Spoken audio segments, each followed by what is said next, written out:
think the debate about AI in medicine is interesting because AI is not new in medicine. It's been here with us for a long time, and it's being used right now in a lot of ways.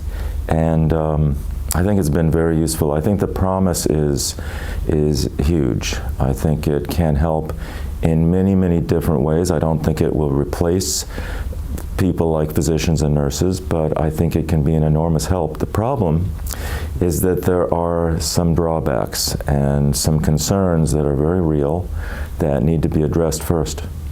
There are really two areas where our concerns are pretty important and need to be addressed before it's ready. Of course, I've been assigned to say that it's not ready.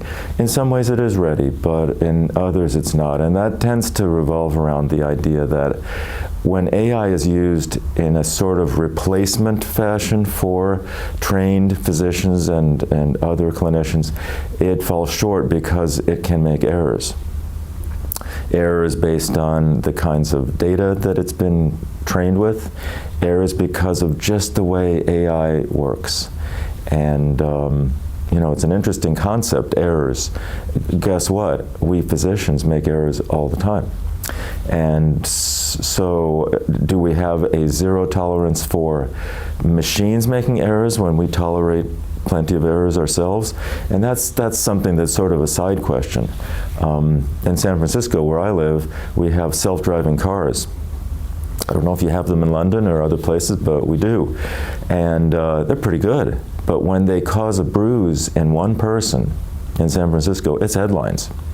But when person-driven cars hurt people every day, no one seems to be alarmed by that. So it's an interesting question. But there are some errors that AI makes, and we have to address how we're going to think about those, how we're going to prevent them. And I have a lot of ideas, and I would suggest that maybe you attend the debate, see what you think. Another one is the idea of confidentiality.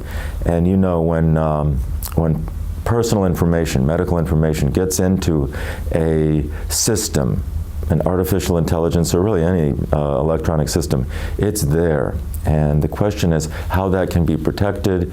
And we do a pretty good job of that right now, even though AI is part of most of our medical systems.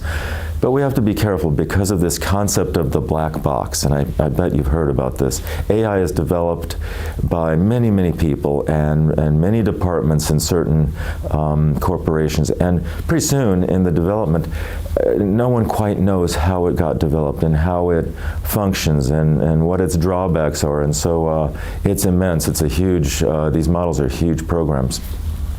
So once that information is there, how is it going to be controlled and where does it go? That's the question. And you know, it's like anything else. I think it's going to have to be deployed before we really know the dangers. But that's the other danger people talk about in addition to the error issue.